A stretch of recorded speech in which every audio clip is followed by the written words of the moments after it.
Capítulo 3. La bondad divina. El amor puede tolerar y el amor puede perdonar, pero jamás puede conciliarse con un objeto no amable. Por lo tanto, Dios no puede conciliarse con tu pecado, porque el pecado en sí es incapaz de sufrir alteración, pero Él sí puede conciliarse con tu persona, porque ésta puede ser sanada. Traerne, Centuria of Meditations 2:30. Toda reflexión acerca de la bondad de Dios presenta de inmediato el siguiente problema. Por una parte, si Dios es más sabio que nosotros, su juicio debe diferir del nuestro en muchos aspectos, y no menos con respecto al bien y al mal. Lo que nos parece bueno puede, por lo tanto, no ser bueno a sus ojos, y lo que nos parece malo puede no serlo. Por otra parte, si el juicio moral de Dios difiere en tal forma del nuestro que aquello que para nosotros es negro puede para Él ser blanco, el que lo llamemos bueno significa absolutamente nada, ya que decir Dios es bueno y al mismo tiempo afirmar que su bondad es completamente diferente a la nuestra, es realmente solo decir Dios es no sabemos qué. Y una cualidad completamente desconocida de Dios no puede darnos un fundamento moral para amarle y obedecerle. Si Él no es, en nuestro sentido, bueno, le obedeceremos, si es que lo hacemos, solamente por miedo.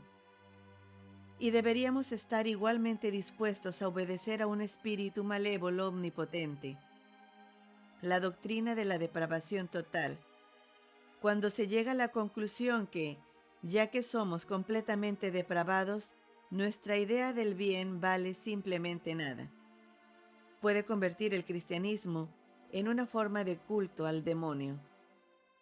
La solución a este problema la encontramos al observar lo que sucede en las relaciones humanas, cuando un hombre con normas morales inferiores se asocia con aquellos que son mejores y más sabios que él, y en forma gradual aprende a aceptar las normas de estos. Da la casualidad que puedo describir este proceso con bastante exactitud, ya que lo he experimentado en forma personal. Cuando recién llegué a la universidad, tenía tan poca conciencia moral como pueda tener un muchacho.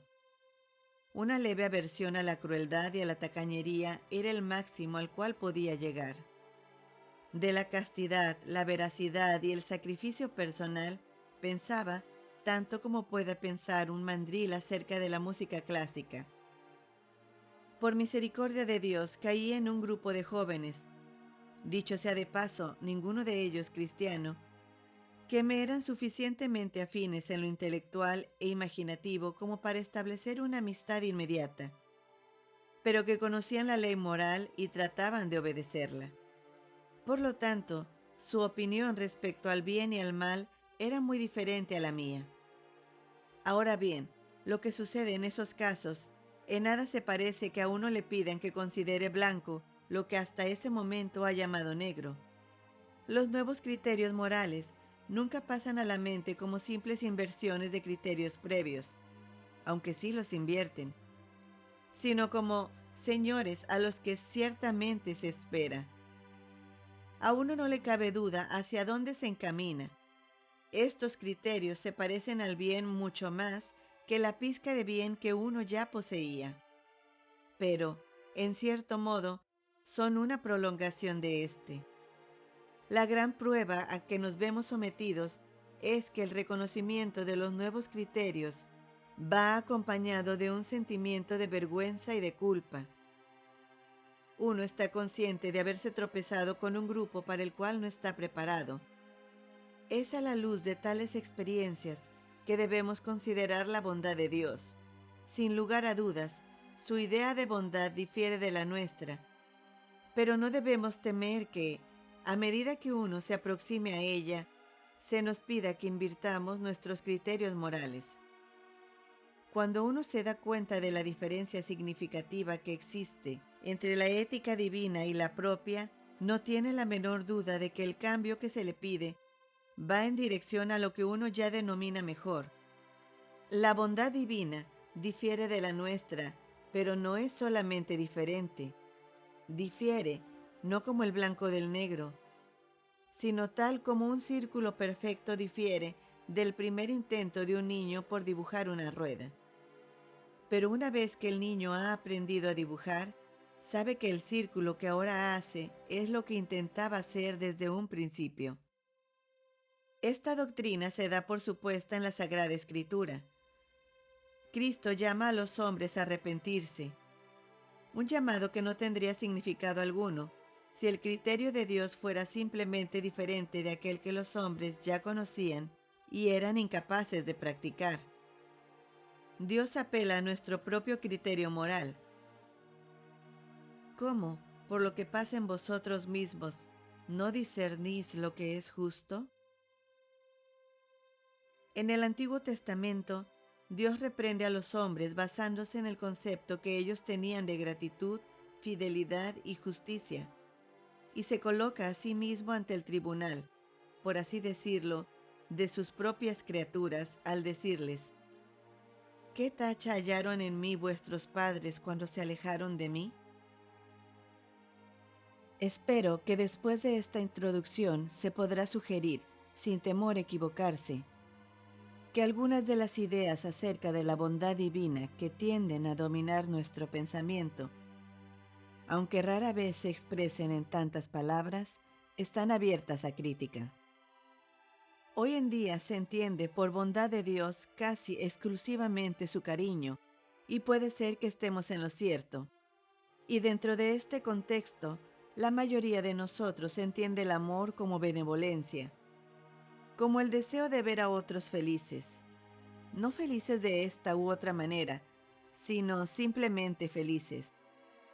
Lo que nos dejaría realmente satisfechos sería un Dios que dijera de todo aquello que nos gusta hacer: ¿qué importa, con tal que estén contentos?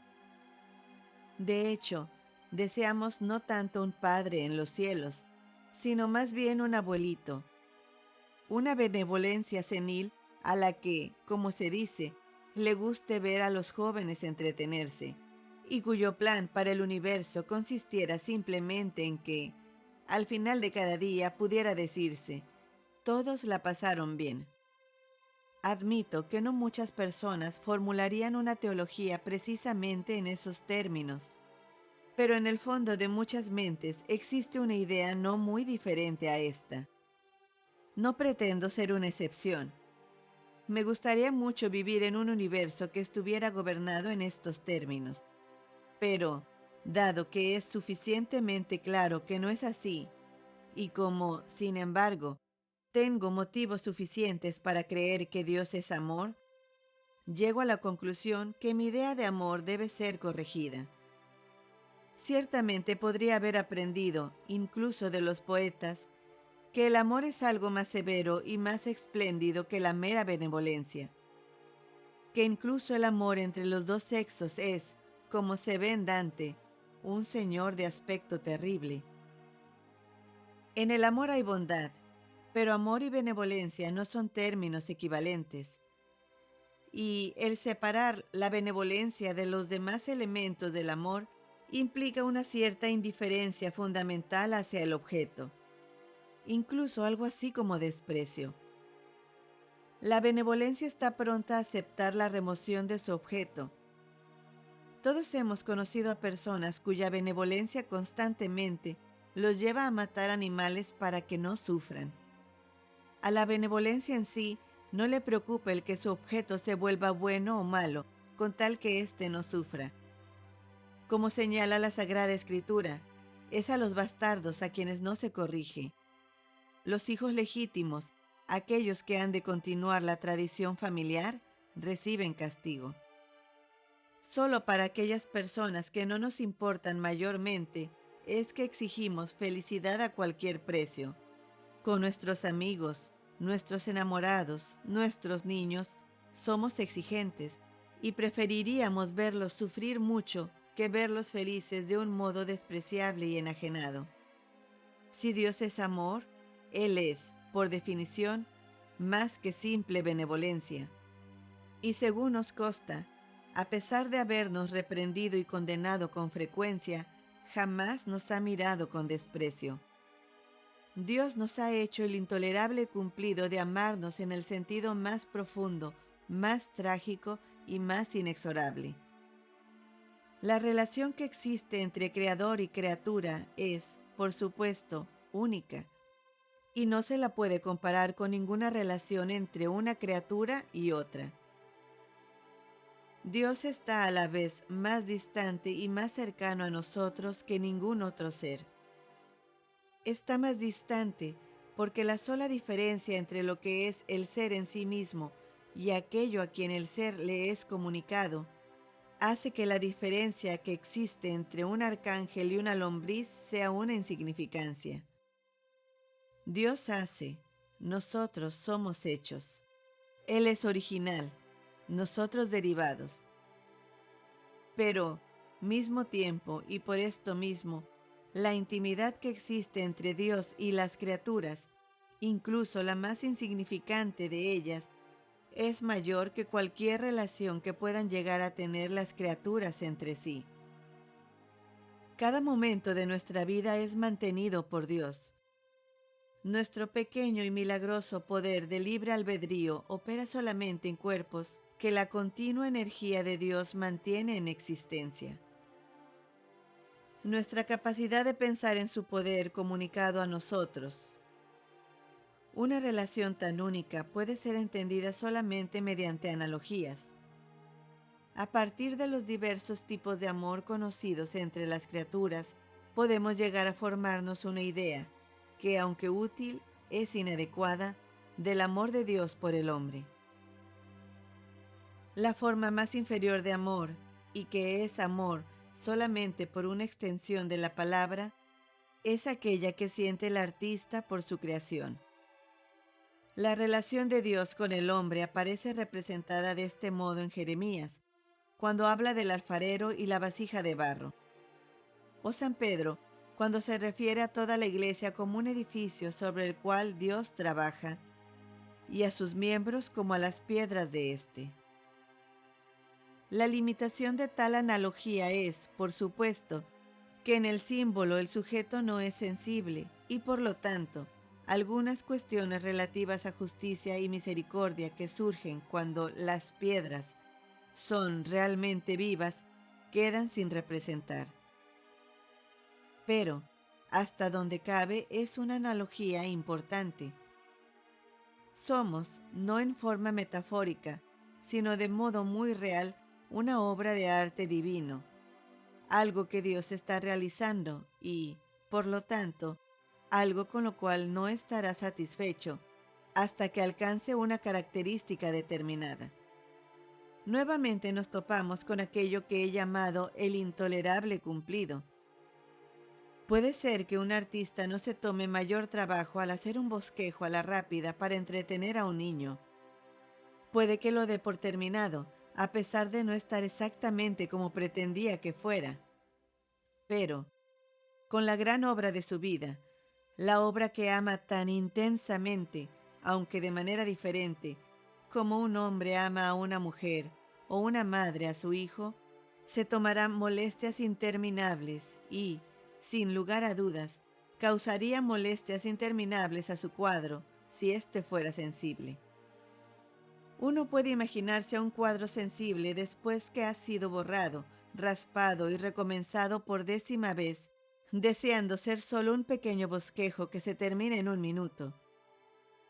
De igual forma es natural que nosotros deseemos que Dios hubiese proyectado para nosotros un destino menos glorioso y menos arduo, pero en tal caso no estaríamos deseando más amor, sino menos. Otra clase de amor es aquel que siente el hombre por un animal, relación usada constantemente en la Sagrada Escritura para simbolizar aquella que existe entre Dios y los hombres, pueblo suyo y ovejas de su pasto. En ciertos aspectos, esta analogía es mejor que la anterior, porque el grupo inferior, si bien evidentemente inferior, es sensible, pero no es tan buena, en la medida que el hombre no ha hecho a la bestia y no la comprende plenamente.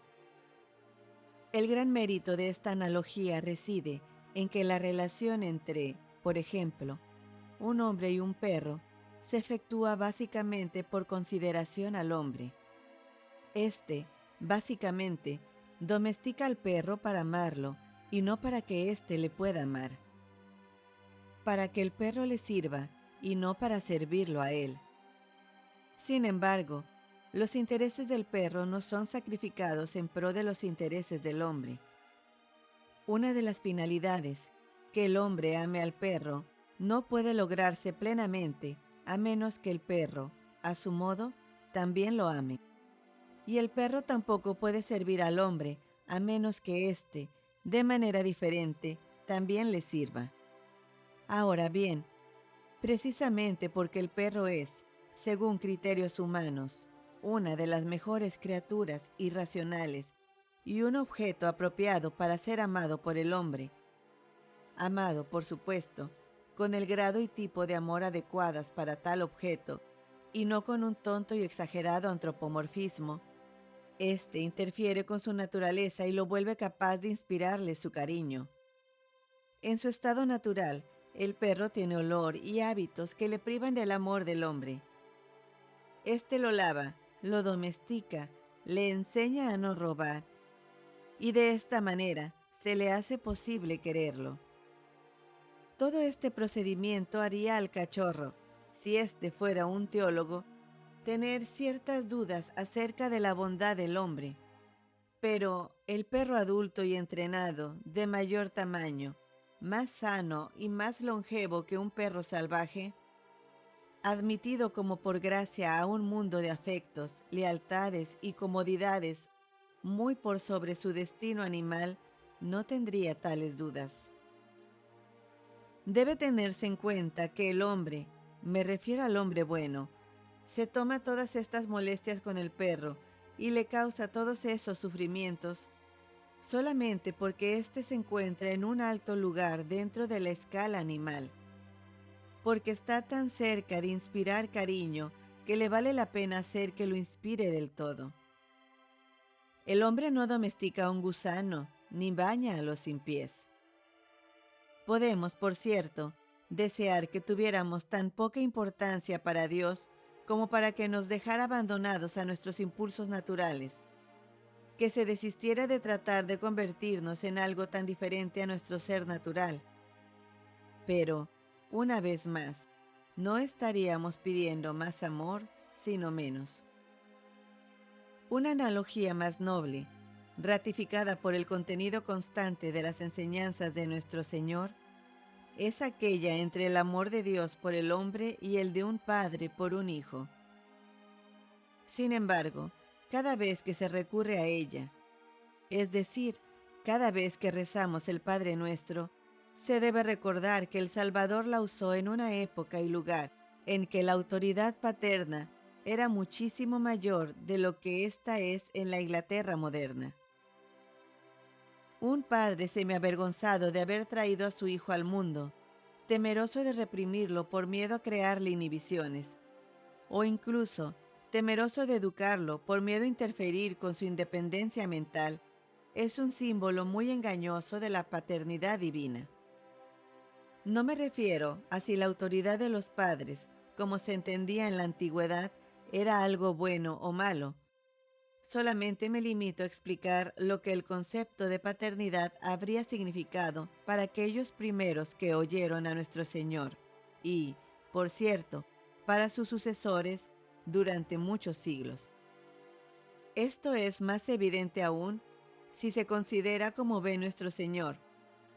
A pesar de ser, como creemos, uno con su Padre y coeterno con Él, como ningún hijo lo es con su Padre terrenal, su propia condición de hijo, sometiendo su voluntad por completo a la voluntad paterna, sin siquiera permitir que se le llame bueno, porque bueno es el nombre del Padre. En este símbolo, amor entre padre e hijo, quiere decir esencialmente amor autoritario por un lado y amor obediente por el otro.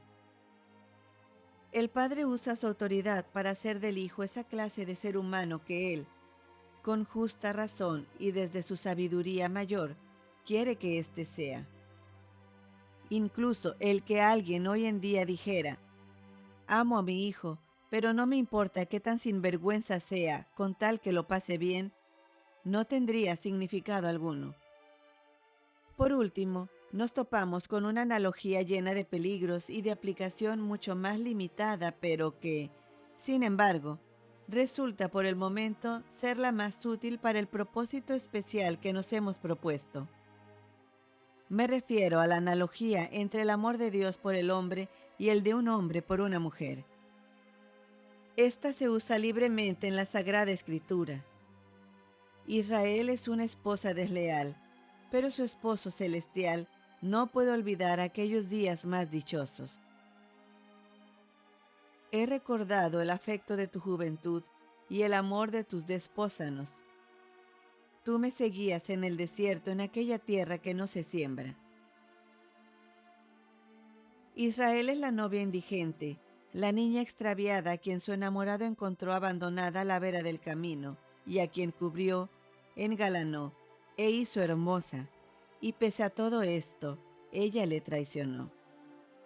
Santiago nos llama adúlteras porque nos desviamos hacia la amistad del mundo, mientras Dios, el Espíritu que habita en nosotros, os codicia con celos. La Iglesia es la esposa del Señor, a quien Él ama tanto que en ella no hay mácula ni arruga que sea tolerable. La verdad que enfatiza esta analogía es que el amor, por su misma naturaleza, exige perfeccionar al ser amado, que la simple benevolencia que tolera cualquier cosa, a excepción del sufrimiento a quien es objeto de su cariño, es el polo opuesto del amor. Al enamorarnos de una mujer, ¿deja de importarnos el que sea limpia o sucia, buena o mala? ¿No es más bien entonces que nos empieza a importar? ¿Hay alguna mujer que considere una señal de amor en un hombre el que éste no sepa ni le importe cómo se vea? Ciertamente se puede amar al ser amado cuando éste ha perdido su belleza, pero no porque la haya perdido. El amor puede perdonar todas las debilidades y amar a pesar de ellas, pero no puede dejar de anhelar que éstas desaparezcan. El amor es más sensible que el odio a cada imperfección del ser amado. Su sentimiento es más suave y sensible que los tiernos cuernitos del caracol. Es de todos los poderes aquel que más perdona, pero el que menos tolera, aquel que se contenta con poco, pero que exige todo. Cuando el cristianismo dice que Dios ama al hombre, quiere decir precisamente eso, que Dios ama al hombre, no que tiene una despreocupación algo desinteresada por serle indiferente, por nuestro bienestar, sino porque somos en verdad de una manera terrible y sorprendente objetos de su amor. ¿Quería un Dios amoroso? Ahí lo tiene. El gran espíritu al que invocó tan livianamente, el Señor de aspecto terrible, está presente. No una benevolencia senil que a modo somnoliento le desea que sea feliz a su manera. No la fría filantropía del juez escrupuloso, ni el cuidado de un anfitrión que se siente responsable de la comodidad de sus invitados, sino que el fuego consumidor mismo, el amor que hizo los mundos, persistente como el amor del artista por su obra y despótico como el amor de un hombre por su perro, prudente y venerado como el amor de un padre por su hijo, celoso, inexorable y exigente como el amor entre ambos sexos. ¿Cómo es que esto sucede? No lo sé. El por qué cualquier criatura, ¿para qué decir criaturas como nosotros, habría de tener un valor tan prodigioso a los ojos de su Creador, supera la razón. Es ciertamente un peso de gloria que está más allá, no solamente de nuestro merecimiento, sino también, a excepción de escasos momentos de gracia, de nuestros deseos. Nos sentimos inclinados como las doncellas en la antigua comedia a menospreciar el amor de Zeus. pero el hecho parece indiscutible. El impasible habla como si experimentara pasión, y aquello que contiene en sí mismo la causa de su propia dicha y de toda otra dicha. Habla como si estuviera necesitado y ansioso. ¿No es Efraín mi querido hijo? ¿No es mi niño amado? Pues siempre que le amenazo le recuerdo vivamente aún. Por eso se han conmovido por amor suyo mis entrañas. ¿Cómo te abandonaré, oh Efraín? ¿Cómo te entregaré, oh Israel? Mi corazón se conmueve, mis entrañas gimen. Jerusalén, Jerusalén, ¿cuántas veces quise recoger a tus hijos, como la gallina recoge a sus pollitos bajo las alas, y tú no lo has querido? El problema de conciliar el sufrimiento humano con la existencia de un Dios que ama es insalvable solamente mientras se atribuye un significado trivial a la palabra amor, y mientras las cosas se ven como si el hombre fuera el centro de ellas. El hombre no es el centro. Dios no existe por el bien del hombre. El hombre no existe por su propio bien. Porque tú creaste todas las cosas y por tu querer subsisten y fueron creadas. Fuimos hechos fundamentalmente, no para que podamos amar a Dios, a pesar de que fuimos hechos para eso también, sino para que Dios nos ame, para que nos podamos convertir en objetos en los cuales Dios pueda reposar complacido. Pedir que el amor de Dios se complazca con nosotros tal como somos, sería pedir que Dios deje de ser Dios. Por ser Él lo que es, su amor debe verse dificultado y repelido, dada la naturaleza de las cosas, por ciertos estigmas de nuestro actual carácter, y porque ya nos ama, debe trabajar para convertirnos en objetos que inspiren cariño. No podemos, en nuestros mejores momentos, siquiera desear que Dios se conciliara con nuestras actuales impurezas, como tampoco la pordiosera podría pedir que el rey Copetúa se sintiera satisfecho con sus andrajos y su mugre, o que un perro, una vez que hubiese aprendido a amar al hombre, deseara que éste tolerara a la criatura ruidosa, pulguiente y contaminante de la jauría salvaje. Lo que aquí y ahora llamaríamos nuestra felicidad no es el fin que Dios tiene principalmente en vista. Pero, cuando seamos de una manera tal que Él pueda amarnos sin impedimento, seremos en verdad felices. Me doy cuenta, claramente, que el desarrollo de mi argumento puede provocar una queja. Había prometido que al tratar de entender la bondad divina, no se nos debería pedir aceptar una mera inversión de nuestra propia ética. Pero se puede objetar que es precisamente esto lo que se ha pedido aceptar. Puede que se diga que el tipo de amor que atribuyo a Dios es justamente aquel que en los seres humanos describimos como egoísta o posesivo, y contrasta desfavorablemente con otro tipo de amor, el que busca en primer lugar la felicidad del ser amado y no la satisfacción del enamorado. No estoy seguro de que esto sea lo que siento, incluso respecto al amor humano. No creo que valoraría mucho el cariño de un amigo que se preocupara solamente de mi felicidad y no objetara el que me volviera deshonesto. Sin embargo, acepto la queja, y la respuesta a ella pondrá el tema bajo un ángulo diferente y corregirá aquello que ha sido parcial en nuestra discusión. Lo cierto es que esta antítesis entre el amor egoísta y el amor altruista no puede aplicarse sin ambigüedades al amor de Dios por sus criaturas. Los conflictos de intereses y, por lo tanto, las ocasiones, ya sea de egoísmo o de desprendimiento, se dan solamente entre seres que habitan un mundo común. Dios no puede entrar o competir con una criatura, como tampoco Shakespeare puede hacerlo con Viola. Es cuando Dios se hace hombre y vive como criatura entre sus propias criaturas en Palestina, que su vida es en realidad una renuncia suprema y conducente al Calvario. Un filósofo moderno panteísta ha dicho: cuando el absoluto cae al mar, se convierte en pez. De igual modo, los cristianos podemos señalar la encarnación y decir que, al despojarse Dios de su gloria y someterse a aquellas condiciones solo bajo las cuales el egoísmo y el altruismo tienen un significado claro, es que se le ve como totalmente altruista. Pero no puede pensarse fácilmente de la misma manera de Dios en su trascendencia, de Dios como fundamento incondicional de todas las condiciones.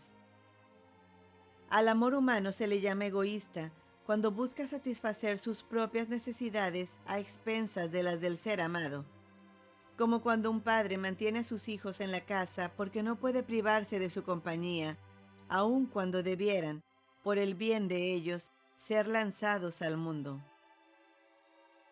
La situación implica una necesidad o una pasión en el ser que ama, una necesidad incompatible con esta en el ser amado, y la negligencia o ignorancia culpable del enamorado con respecto a las necesidades del ser amado. Ninguna de estas condiciones se encuentra presente en la relación de Dios con el hombre. Dios no tiene necesidades. El amor humano, tal como enseña Platón, es hijo de la pobreza, de una necesidad o de una carencia. Es causado por un bien real o supuesto del ser amado que el enamorado necesita y desea. Pero el amor de Dios, lejos de ser causado por la bondad del objeto, origina toda la bondad que hay en el objeto. Primero, amándole al darle la existencia y luego dándole una capacidad real, aun cuando derivada de inspirar cariño. Dios es bondad. Él puede dar el bien, pero no puede necesitarlo o recibirlo. En este sentido, todo el amor de Dios es, por definición, infinitamente generoso. Tiene todo para dar y nada para recibir. De ahí que, si Dios habla a veces como si el impasible pudiera experimentar pasión y la plenitud eterna pudiera sufrir necesidad y necesidad de aquellos seres a quienes confiere todo, desde la propia existencia en adelante, esto solamente puede significar, si es que significa algo inteligible para nosotros, que Dios se ha hecho a sí mismo, por simple milagro, capaz de sentir esta necesidad, y ha creado en él aquello que nosotros podemos satisfacer. Si Dios nos necesita, es porque ha elegido tal necesidad. Si el corazón inmutable puede ser herido por las marionetas que Él mismo ha creado, es la omnipotencia divina y no otra cosa, quien así lo ha subordinado libremente y con una humildad que sobrepasa todo entendimiento. Si el mundo principalmente existe, no para que podamos amar a Dios, sino para que Dios pueda amarnos a nosotros, es porque, a un nivel más profundo, esto es así para nuestro bien. Si aquel que en sí mismo no puede carecer cosa alguna, elige necesitarnos, es porque necesitamos que nos necesiten. Frente y tras todas las relaciones de Dios con el hombre, tal como las hemos conocido a través del cristianismo, se abre un abismo de un acto divino de donación pura. El elegir al hombre sacándolo de la nada para ser el amado por Dios, y por lo tanto, en cierto sentido, necesitado y deseado por Dios, quien, aparte de ese acto, nada necesita y desea, ya que posee y es toda bondad desde toda eternidad. Y ese acto es para nuestro bien. Es bueno para nosotros conocer el amor, y mejor aún, conocer el amor del mejor objeto de todos, Dios. Pero, conocerlo en un amor en el que fuéramos nosotros los cortejantes y Dios el cortejado, en el que nosotros buscáramos y Él fuera encontrado, en el que su aveniencia a nuestras necesidades estuviera en primer lugar, y no la nuestra las suyas, sería conocer el amor de un modo falso a la naturaleza misma de las cosas, porque solamente somos criaturas. Nuestro rol debe ser siempre el de paciente frente a la gente, el de femenino frente a lo masculino, el de espejo frente a la luz, el de eco frente a la voz. Nuestra mayor actividad debe ser de respuesta, no de iniciativa. Experimentar el amor de Dios en forma verdadera y no ilusoria es, por lo tanto, experimentarlo como un abandono nuestro a su exigencia, como una veniencia nuestra a sus deseos. Experimentarlo de manera opuesta es, por así decirlo, un solecismo contra la gramática del ser. No voy a negar, por supuesto, que a cierto nivel podemos hablar con toda propiedad de la búsqueda de Dios por parte del alma y de Dios como receptivo al amor del alma.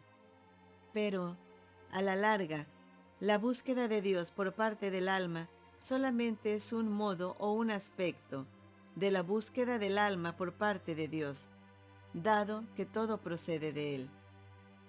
Que la posibilidad misma de amar es un regalo suyo y que nuestra libertad es solamente una libertad para dar una mejor o peor respuesta.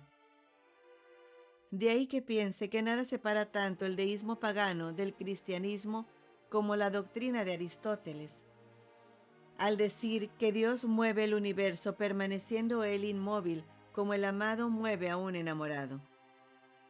Pero, para la cristiandad, en esto está la caridad, no en que nosotros hayamos amado a Dios, sino en que Él nos amó primero a nosotros.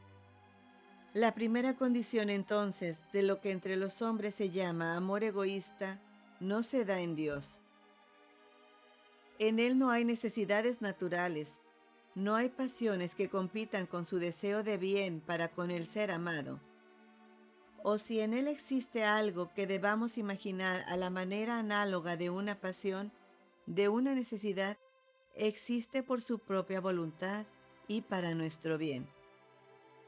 Tampoco se da en Dios la segunda condición. Los intereses reales de un niño pueden diferir de aquellos que el afecto de su padre exige en forma instintiva, porque el niño es un ser diferente del padre, con una naturaleza que tiene sus propias necesidades y que no existe únicamente para el padre, ni tampoco encuentra su perfección completa en ser amado por él, y al cual el padre tampoco entiende plenamente. Pero las criaturas, sin embargo, no están tan separadas de su Creador, como tampoco él puede malinterpretarlas. El lugar que él les tiene destinado dentro de su esquema de las cosas es el lugar para el cual están hechas. Cuando éstas lo alcanzan, su naturaleza se cumple y su felicidad se logra. Se ha compuesto un hueso roto en el universo. La angustia se ha terminado. Cuando queremos ser algo diferente a aquello que Dios quiere de nosotros, estamos deseando algo que de hecho no nos hará felices. Aquellas exigencias divinas que suenan a nuestros oídos más bien como las de un déspota que como las de alguien que nos ama, en realidad nos guían hacia donde deberíamos querer dirigirnos si supiéramos lo que queremos. Dios nos exige alabanza, obediencia, postración. Suponemos que éstas pueden causarle a Él algún bien, o tememos, como el coro en Milton, que la irreverencia humana pueda traer consigo la disminución de su gloria. Un hombre no puede disminuir la gloria de Dios, así como tampoco un loco puede apagar el sol escribiendo la palabra oscuridad en las paredes de su celda. Pero Dios desea nuestro bien, y nuestro bien es amarlo, con ese amor sensible propio de las criaturas. Y para amarle debemos conocerle, y si le conocemos, de hecho, caeremos postrados. De no ser así, eso solamente indica que aquello que hemos estado intentando amar no alcanza a ser Dios, a pesar de que puede ser la aproximación más cercana a Dios que nuestro pensamiento y fantasía pueden alcanzar. Sin embargo, no es solo una llamada a la postración y al asombro, es una llamada a reflejar la vida divina, una participación de la criatura de los atributos divinos que está mucho más allá de nuestros deseos actuales. Se nos pide que nos vistamos de Cristo, que nos volvamos semejantes a Dios. Es decir, nos guste o no, Dios se propone otorgarnos aquello que necesitamos, no aquello que creemos necesitar. Una vez más, nos sentimos cohibidos por el intolerable cumplido, por exceso de amor, no por escasez de éste. Aún así, quizá incluso esta perspectiva no alcance a llegar a la verdad. No se trata simplemente de que Dios arbitrariamente nos haya hecho de tal modo que Él sea nuestro único bien. Más bien, Dios es el único bien de todas las criaturas, y por necesidad, cada una debe hallar su bien en aquel modo y grado de goce de Dios que es propio a su naturaleza. El modo y grado pueden variar según la naturaleza de la criatura, pero que pueda haber alguna vez cualquier otro bien es un sueño ateísta. George MacDonald, en un pasaje que ahora no puedo encontrar, presenta a Dios diciéndole a los hombres: vosotros debéis ser fuertes con mi fortaleza y benditos con mi bendición, porque no tengo otras que daros. Esa es la conclusión de todo el asunto. Dios otorga aquello que posee, no lo que no posee. Otorga la felicidad que hay, no la que no existe. Ser Dios, ser semejante a Dios y compartir su bondad respondiendo como criaturas. Ser desgraciado. Estas son las únicas tres alternativas. Si no aprendemos a comer el único alimento que produce el universo, el único alimento que cualquier universo posible puede producir, entonces tendremos que padecer hambre eternamente.